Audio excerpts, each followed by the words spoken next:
ঝিনাইদহ ৪ আসনের সংসদ সদস্য আনোয়ারুল আজিম হত্যাকাণ্ডে জড়িত থাকার অভিযোগে এরই মধ্যে ৩ বাংলাদেশিকে গ্রেপ্তার করেছে গোয়েন্দা পুলিশ। সংশ্লিষ্ট সূত্র জানিয়েছে, গ্রেপ্তার ব্যক্তিদের জিজ্ঞাসাবাদে হত্যাকাণ্ডের মূল পরিকল্পনাকারী হিসেবে নাম এসেছে এক ব্যক্তির। তার নাম আক্তারুজ্জামান ওরফে শাহিন।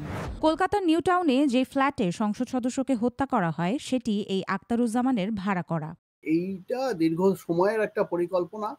বেশ কয়েকজন বাংলাদেশে তারা এটার সঙ্গে ইনভলভড এবং আখতারুজ্জামান শাহিন বলে একজনের নাম গতকাল সিআইডি ক্রিমিনাল ইনভেস্টিগেশন ডিপার্টমেন্ট পশ্চিমবঙ্গের তার যিনি ইন্সপেক্টর জেনারেল অখিলেশ চতুর্বেদী তিনি জানিয়েছেন এই ক্রিমিনাল ইনভেস্টিগেশন ডিপার্টমেন্ট এখন একটি দল গঠন করে এই বিষয়টির তদন্ত করবে।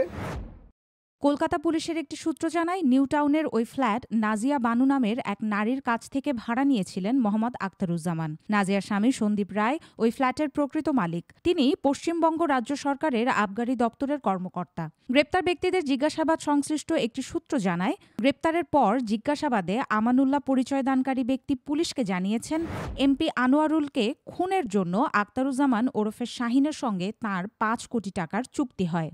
মনে করা হচ্ছে আজকে বা কালকের মধ্যে তারা এই নামগুলিও ডিসক্লোজ করবে। এই আখতারুজ্জামান যিনি আমেরিকায় থাকেন তিনি এই ফ্ল্যাটটি ভাড়া নিয়েছিলেন সন্দীপ নামের আবগারি বিভাগ যে পশ্চিমবঙ্গ সরকারের সেই আবগারি বিভাগের এক কর্মীর থেকে। তার সম্পর্কে নির্দিষ্টভাবে এখনো কিছু জানা যায়নি এবং এটা পুলিশ জানিয়েছে যে এনার সম্পর্কে ডিটেল এখনই দেওয়া যাবে না। ইনি নিজেও একজন সরকারি কর্মী।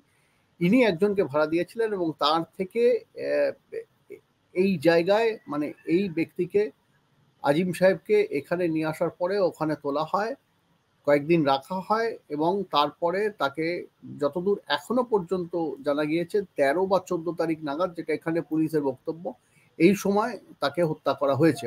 পুলিশ জানতে পারে আক্তারুজ্জামান ও আনোয়ারুল আজিম পুরনো বন্ধু। আক্তারুজ্জামানের গ্রামের বাড়ি ঝিনাইদহে। ঢাকায় গুলশানে আক্তারুজ্জামানের বাসা রয়েছে। তার যুক্তরাষ্ট্রের নাগরিকত্ব রয়েছে। গোয়েন্দা সূত্রগুলো থেকে জানা গেছে, সংসদ সদস্য আনোয়ারুল আজিম ও আক্তারুজ্জামান ওরফে শাহিনের বিরুদ্ধে স্বর্ণ চোরাচালান ও হুন্ডি সহ আন্তদেশীয় বিভিন্ন অবৈধ ব্যবসার তথ্য রয়েছে। দুজনের মধ্যে দ্বন্দ্বের জেরে এই হত্যাকাণ্ড সংঘটিত হয় বলে তদন্তকারীরা ধারণা করছেন। আক্তারুজ্জামানকে গ্রেপ্তারের জন্য পুলিশ খুঁজছে, তবে সংশ্লিষ্ট একটি সূত্র জানিয়েছে তিনি গত সোমবার ঢাকা থেকে একটি ফ্লাইটে দিল্লি হয়ে কাঠমান্ডু চলে গেছেন।